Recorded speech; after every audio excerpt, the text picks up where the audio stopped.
Chris, Voss, welcome to Rebel Book Club. I've just opened a nice glass of ale on a Friday evening here in England, and you're on the. This is a Starbucks. It's still morning. Otherwise, I would join you. There we go. We're fitting to our stereotypes perfectly. Thank you for joining us for today. Listen, I had the excuse, almost the excuse of the dog ate my homework.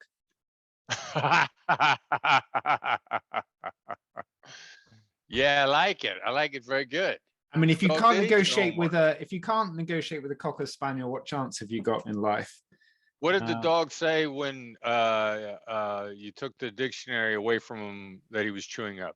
He said, well, listen, master, your tactical empathy has been missing in action. So here we are. So this month we've been reading Never Split the Difference. We've been loving it. And I've got a pile of questions that I won't have time to get through, but I'm going to do my best. But we always kick off with our favorite Rebel authors with a couple of questions, which is, outside of recommending your own book, which has been so well read, is there a non-fiction book that has really lit you up recently, that's kind of made you think differently about life or the world, that you could recommend to us?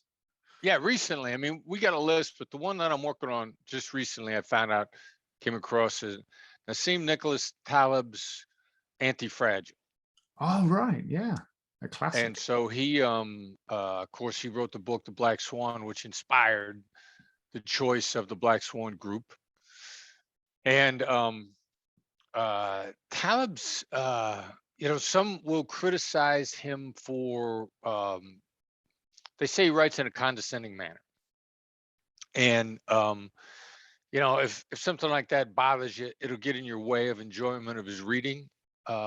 He likes really, occasionally he'll throw a really complicated sentence in there. And I'm very much, attributed to Einstein, explain it in simple terms. A couple of things, if those sorts of things, if you perceive them that way and they bother you, be forewarned.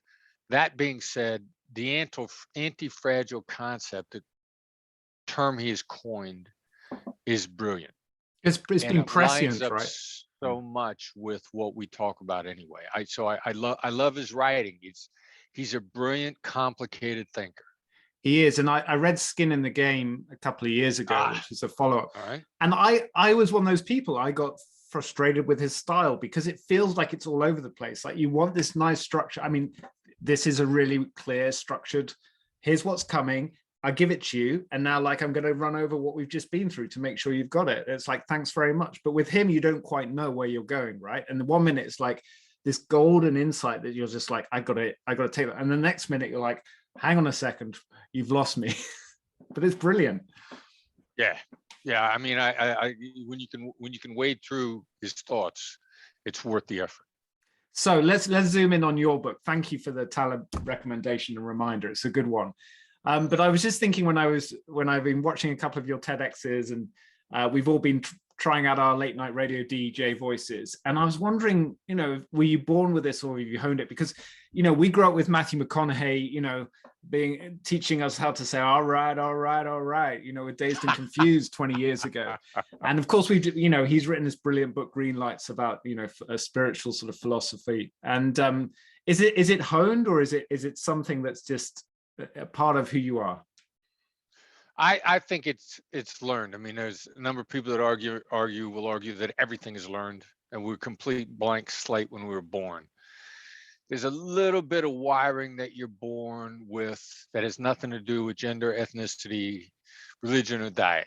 There's a couple of, Black Swan group believes that we're all wired to be either fight, flight, or make friends from the get-go. And that the world splits evenly into thirds. But other than that, for me, particularly, it's all learned. It's all learned. Well, you've mastered it clearly. And have you mastered negotiating with your mother yet? My mom. What I was thinking, I got a reminder. I got this tiny little, like, pewter brass rhino that I've kept on my dresser. And a couple years ago, my mom I forgot that I said this to her, but she, my older sister's taken her on a safari in Africa. And my mom is like, what do you want me to bring back to you from Africa? And, I'm a smart aleck. So I'm like, I don't know. No. What do you want me to bring back to you? I'm like, you know what? Bring me a rhinoceros. You want to bring me something from Africa? Bring me a rhinoceros. So I completely forget that I have made this smart aleck off the cuff remark. She's back 6 months later, and there's a little gift that she mails me. And I open it up, and there's this little pewter rhinoceros. And I'm thinking, like, that's the dumbest thing I ever saw. Well, why did you mail this to me? And so I call her up and I'm like, Mom, what are you thinking? You said you wanted a rhinoceros. You think I forgot that? There it is. She is your match, right? She is your match. That's brilliant. More than my match. There we go. So I have a bunch of questions here from our members. So Adam, kicking off with Adam, did you ever have to negotiate with someone who had already read your book? And if so, had you wished that they hadn't read it? Yes and no. And here's what you're going to be faced. It's a question for all of your listeners. It's not if you're going to run into somebody that's read Never Split the Difference, it's when. And the book is globally, it's in excess of 2 million in sales. And the people that are out there, the contracts people, the procurement people, they're the toughest counterparts. They're the absolute negotiator that the book was designed to defeat or to collaborate with, to not be defeated by, not to defeat them, but not be defeated by them. Now, their study of negotiation overall is higher, I think, than anybody else's, because there's tremendous pressure on them to get better at negotiation all the time. So I can smell somebody right away. I know if you've read the book, but I also know right away whether or not you're using it with me or against me. And that's the real issue of the tools. They are neutral in and of themselves. Sniff out whether or not, if you got a bad feeling that somebody's using the stuff against you, that somebody's trying to exploit you, then that's probably a pretty accurate feeling. I could go into the neuroscience behind that. It's one of the reasons why I'm not the AI is never going to catch up with the human brain. You start looking at the neuroscience, the complexity of the human mind, like more neural connections than there are stars in the sky. When is AI going to catch up with that? It ain't going to happen. So your gut instinct. Never Split the Difference is really about listening to your gut instinct, honing it, and then what to do when it speaks to you. And if your gut instinct is that somebody's using the stuff against you, then your job is not to make the deal with them. Your job is to exit politely, and move on.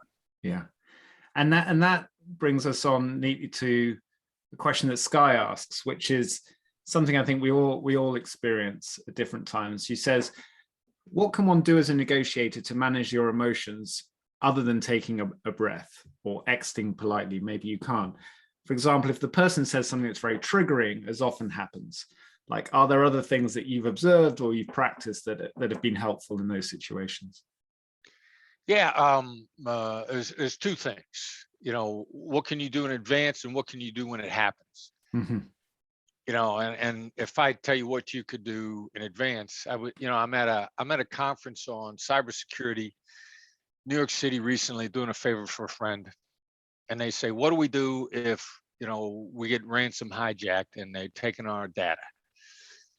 And me and another speaker, negotiators, here's how you respond. And then the third guy, former bureau guy, executive assistant director, and it's a classic answer from a high-level executive. Good advice you can't use. He's like, well, the issue is don't have bad security in the first place. And that's a little bit like the old phrase, when you're up, forgive me, can I use a little bit of profanity here? This is called Rebel Book Club, Chris. You are your own master. All right. So I heard a long time ago that when you're up to your ass in alligators, it's a bad time for somebody to remind you that your initial objective was to drain the swamp. Okay. I'll go back and drain the swamp as soon as I get away from these alligators. Yeah. So how do you get away from the alligators in a moment? Practice your late night FM DJ voice. Just the mere activation in your brain of the neural synaptic connections to execute that voice will calm you down. Secondly, when you activate those neural connections and use the voice, which is designed to calm your counterpart down, it hits you again and calms you down. I find, and I get triggered in negotiations. The minute the split second, the microsecond, I shift over into using a late night FM DJ voice to calm the other side down, it calms me down in the moment also. So that's when you're up to your ass in alligators. Now, if you're going back to draining the swamp, you get the opportunity, you don't get eaten by the alligators. You want to go back to draining the swamp. One of the things that I like about Taleb's book, Anti-Fragile, and he has coined that term, he says that curiosity makes you anti-fragile. Now, this dovetails exactly with what we've been teaching in the Black Swan group and the Black Swan method. You know, our guy, Derek Gaunt, who's one of our lead instructors, is constantly hammering on people to be curious. You can't get angry in a curious curious frame of mind. There is no suit of emotional armor that's more resilient, more anti-fragile than a genuinely curious mindset. Genuine curiosity is positive. You're 31% smarter in a positive frame of mind. It's resilient. It puts you in flow. I mean, there's a long list of reasons why curiosity is this ridiculous emotional armor. And it's impossible to be angry and curious simultaneously. So prior to the conversation, the more you get yourself in a curious mindset, the more you learn, the faster you learn, and the less you'll get triggered. So I think you've just described, Chris, like why Rebel Book Club has worked for us, because over the last 6 years, because we've had hundreds of meets, and it's every conversation has the potential to be volatile because we're exploring ideas and challenges, and yet it never does become that, because the room is full of curious people who come with the intention of, oh, that's so interesting that you said that.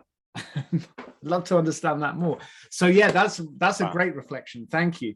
Now, there was a discussion in the community about what happens in negotiations where there's multiple players. So for example, the house buying synopsis.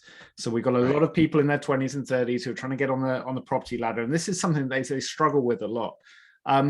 So do you know, how does that play out? What does that look like in negotiation terms when you've got someone incoming at this level, and you're naive to the market, you feel like you're being potentially burned?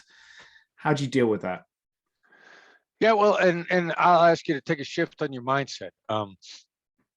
Think of all negotiations as if they're multiple players. You know, one of the Black Swan Group's rules is there's always a team on the other side.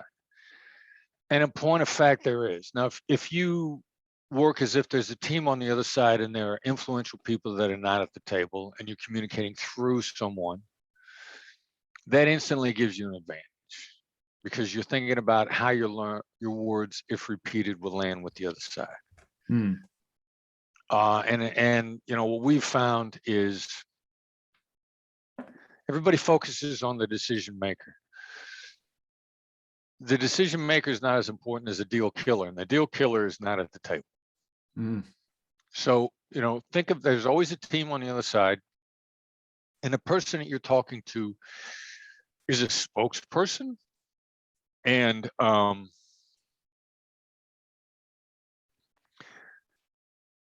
most concerned about their ongoing relationship with the other side after you're gone. Self-interested. Maybe self-interested is harsh. You know, concerned with their own survival. You know, don't get mad at somebody for being defensive because they're trying to protect themselves. So how's the person I'm talking with through need to preserve their relationship with the other side that they probably have a longer ongoing relationship with? Just be gentle, assert gently, ask legitimate questions. One of the things that we found in kidnapping negotiation, which is the how question, which is implementation, which triggers thinking in the other side. The how question is kidnapping, and kidnapping was, how do we know the hostage is alive? Ask genuinely. Deference, there's great power in deference. Again, tone of voice. Which takes bravery, right? Not just in hostage situations, but in... It takes bravery initially because your amygdala whispers in your ear that it's going to backfire if you've never used it before. Exactly. Now, once you deploy it a couple times and you see how ridiculously effective a good how question is, it no longer takes any bravery. You almost feel like you're Gandalf or McGonagall, or who's a headmaster at Hogwarts. You got a magical spell is going to work, because the how question is just like astonishing in its effectiveness. And what's the legitimate question to be asked that no matter what side of the equation you're on, the other side has got to go like, that is a legitimate question. And kidnapping is, how do we know the hostage is alive? And the follow-on is, how do we know if we pay, you're going to let them go? So, in your real estate negotiation, whatever you're in the middle of, what's the legitimate how question that is indisputably a fair question? And ask it. And you'll be shocked at the really collaborative environment it creates, because the adversary is not the person on the other side of the table. The adversary is a situation. And that blows it open. So a couple of other members of ours, Katerina here, I can see is like, can you transfer these skills to writing? So a lot of, we live, not necessarily quite our generation, but certainly the one half behind us, lives through messaging, and it's a lot less physically verbal than it maybe has been for us. So like, does it transfer well? Have you seen it transfer well? A lot of deals are done just through email because they feel like, the emotion's been taken out of it. It transfers well with a couple of caveats.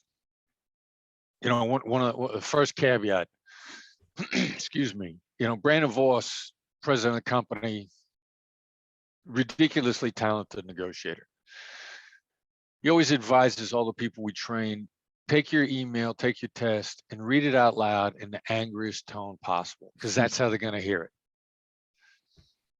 No matter, I once sent an email myself personally inside the FBI where they asked me a question. The answer was no.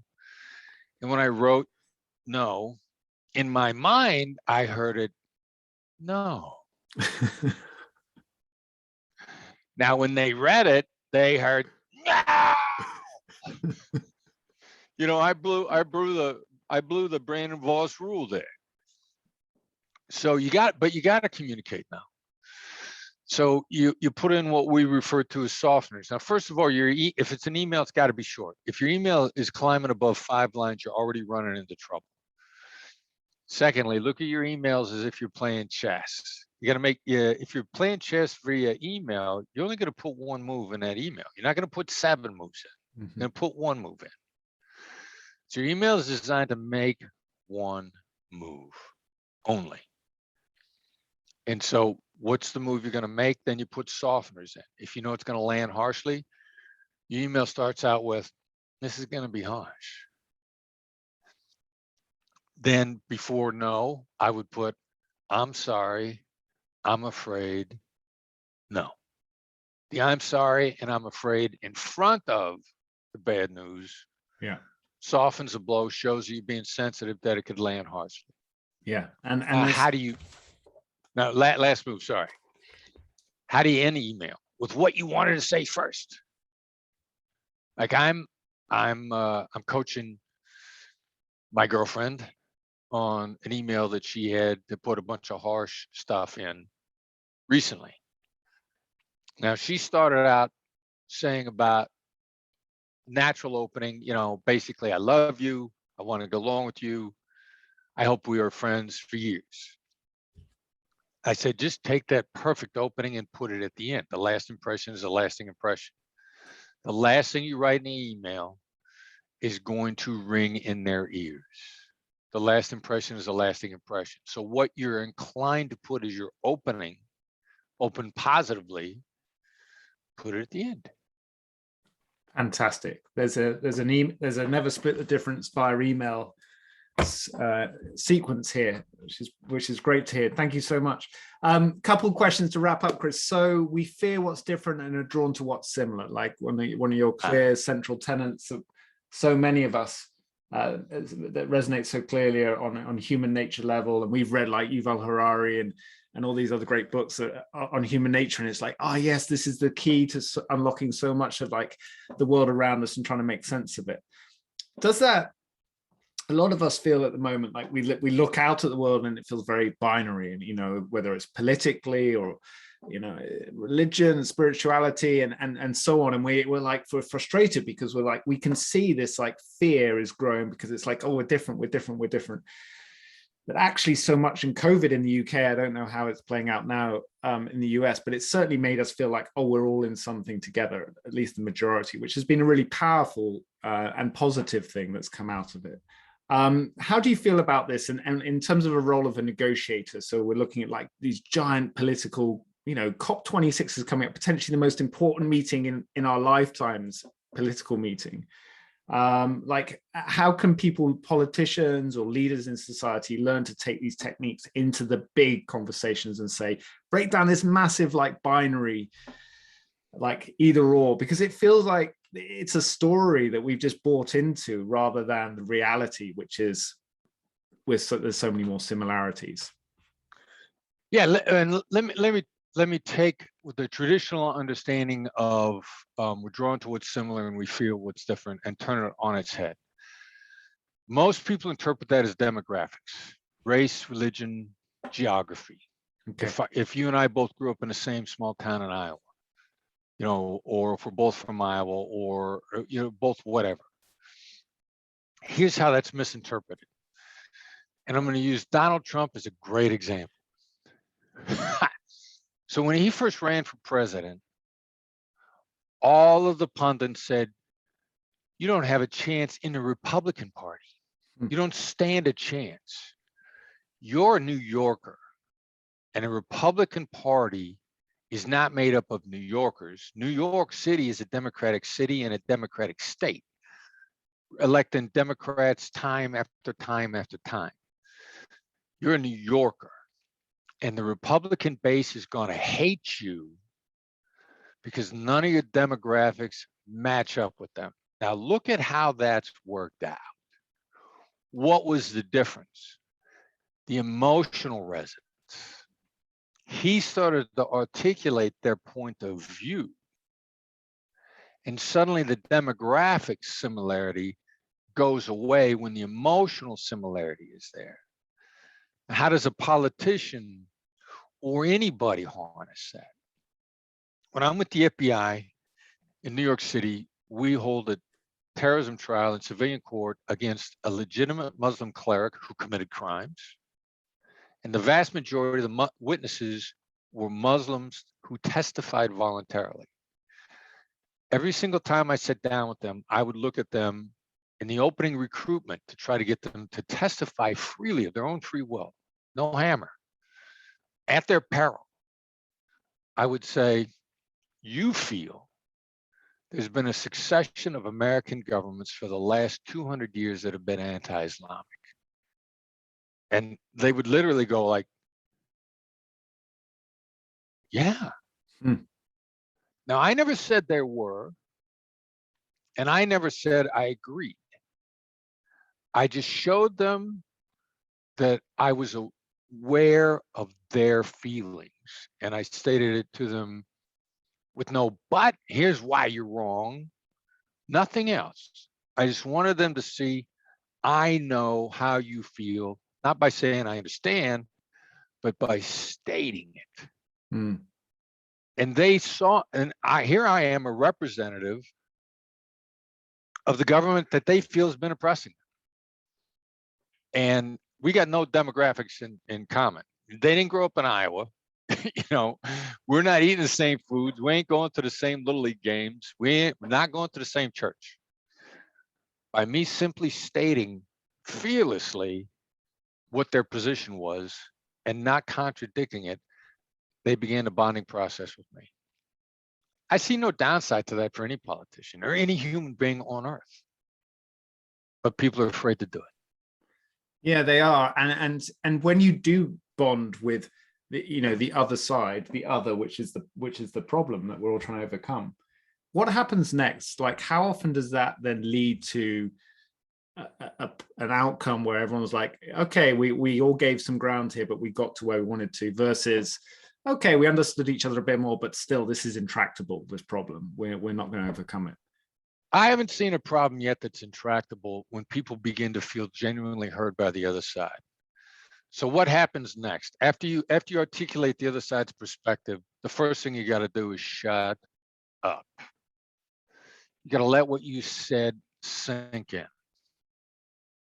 Now, we got a phrase in a Black Swan group that the deal is just around the corner. Now, what's the important issue of the deal being just around the corner? If it's around the corner, you can't see it and you're close. Your first move is to see if the deal is going to present itself to you. How often does that happen? How often does it have to happen? You know, our contention is somewhere between 50 and 75%. At that point in time, the deal is going to jump around the corner, walk up to you, shake your hand, and give it to you. Let's say it's 1% of the time.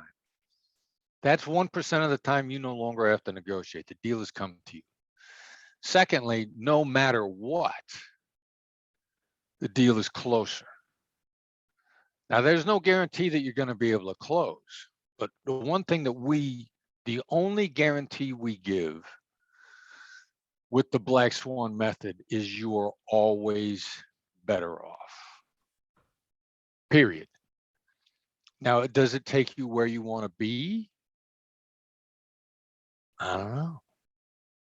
Go on a journey and find out, but I guarantee you, you will not fall, you will not regress, nor will you stay in the same place. You will always be better off. Now, I'm willing to navigate my life with that kind of a percentage. Yeah. And it's also a great business pitch, which brings me to my final question, Chris, today. And thank you so much for your time. What's next for yourself? And obviously for the Black Swan Group, is there a sort of an area you're going towards, or an industry or a part of the world that you're trying to focus on?